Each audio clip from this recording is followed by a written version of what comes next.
Assalamualaikum warahmatullahi wabarakatuh. Kembali lagi ke channel kami. Saya ucapkan banyak terima kasih yang telah mengklik dan menonton video kali ini.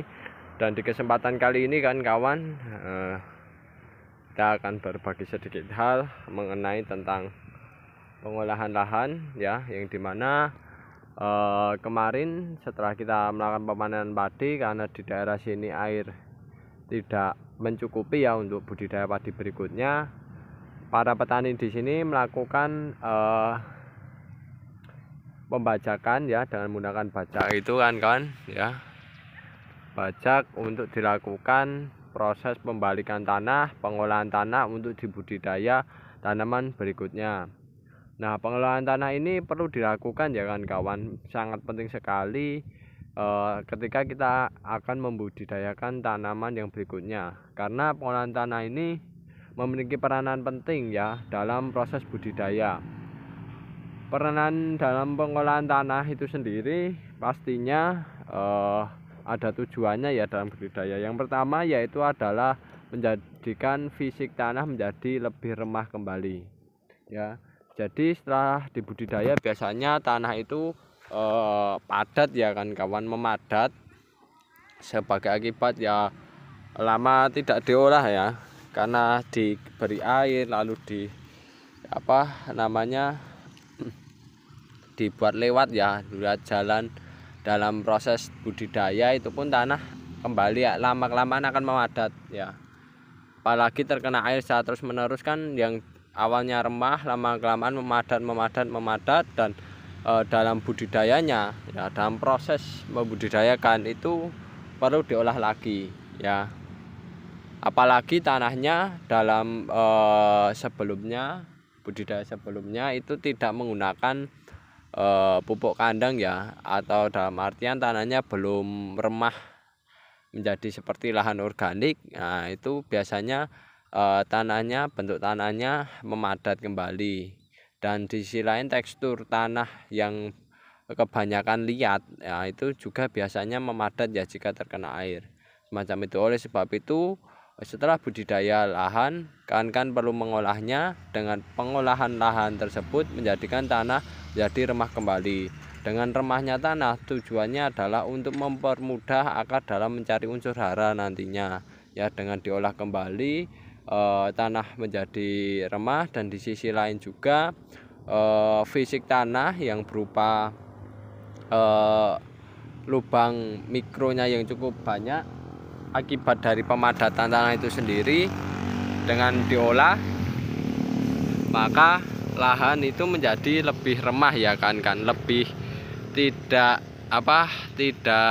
terlalu padat ya kan, dengan dilakukan proses pengolahan semacam itu, sehingga nantinya ketika ditanami akar mampu menyebar ke seluruh bagian tanah itu sendiri.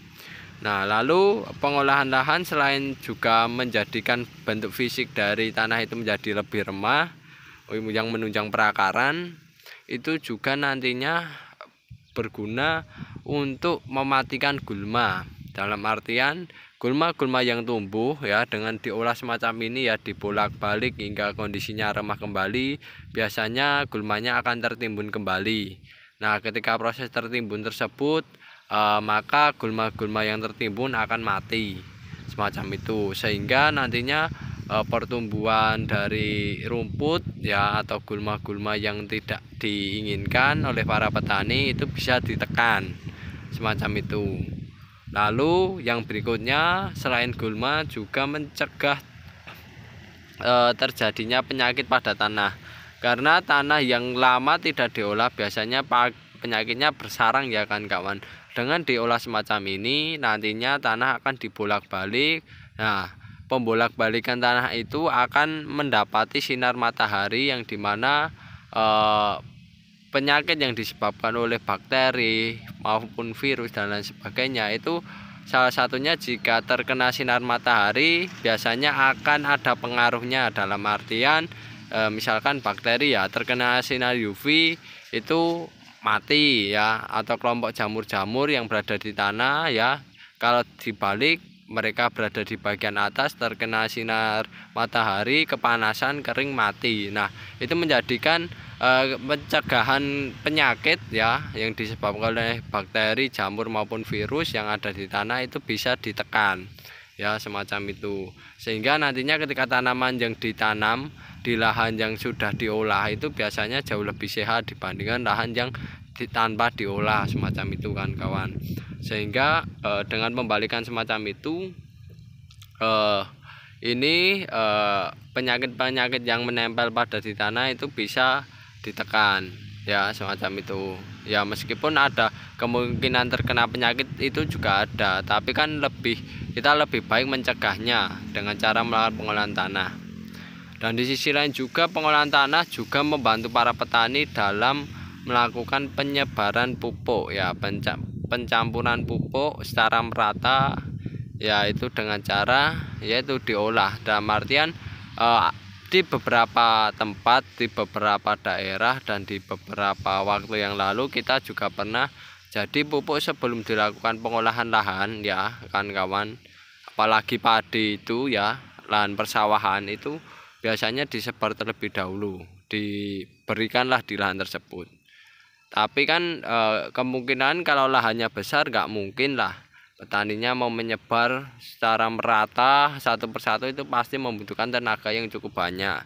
Nah, pengolahan lahan tersebut biasanya membantu kan dalam proses penyebaran pupuk. Biasanya pupuknya hanya diberikan pada titik-titik tertentu ya, misalkan di bagian tengah ini diberikan beberapa titik. Nah, itu biasanya nanti ketika diolah itu biasanya nanti ikut tercampur dalam proses pembalikan tanah, lalu pembentukan tanah menjadi semacam ini ya kan pengolahan tanah menjadi bentuknya lebih kecil-kecil semacam ini, tidak padat. Nah, itu menjadikan nantinya pupuk yang diberikan di titik-titik tersebut akan menyebar secara merata dengan sendirinya. Nah, itulah proses membantu dalam proses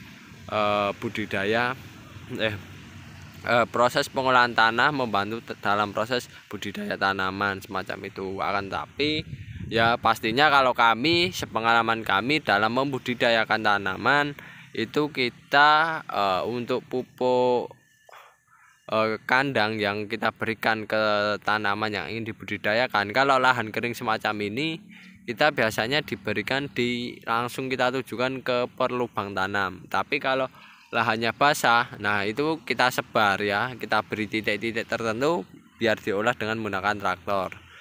Mengapa kok saya begitu? Karena di musim kering atau kemarau semacam ini itu dengan pemberian pupuk di area sekitar lubang tanam ataupun di lubang tanam itu jauh lebih efektif ya dalam tanaman memperoleh unsur haranya.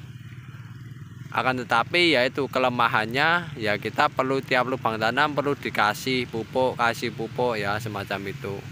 Akan tetapi itu untuk efektivitasnya menurut kami ya, tanaman ketika menyerap pupuk yang kita berikan di lubang tanam tersebut itu jauh lebih efektif dibandingkan kita sebar ya saat musim kering semacam ini ya, semacam itu.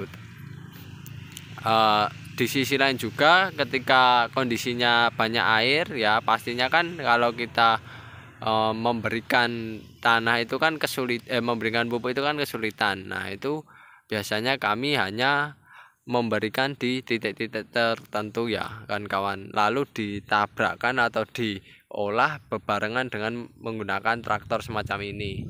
Nah, itu efektivitas untuk penyebarannya jauh lebih bagus ya pada pemberian saat kondisi basah ya. Jadi penyebarannya ya itu untuk pupuknya itu efektif ketika kondisi basah, itu diikut sertakan dalam pengolahan lahan. Akan tapi kalau di musim kemarau semacam ini lebih saya saranin untuk per lubang tanam saja. Karena apa? Karena jauh lebih efektif itu kan kawan. Dan ini rencananya kami akan membudidayakan kacang. Untuk per lubang tanamnya itu nanti kita lubangi pakai tajuk, kita beri kacang, nanti baru kita tutup dengan menggunakan pupuk kandang.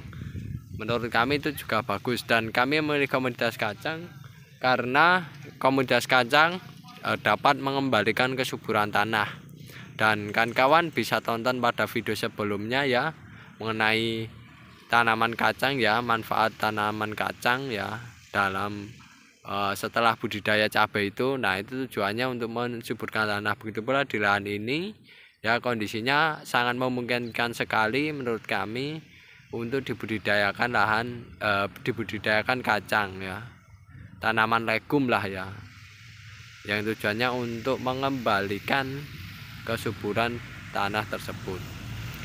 Dan yang jelas kawan-kawan, setiap budidaya saya peringatkan untuk selalu menggunakan pupuk organik ya, agar lahan kawan-kawan semakin lama semakin membaik dan semakin subur dan tidak rusak semacam itu.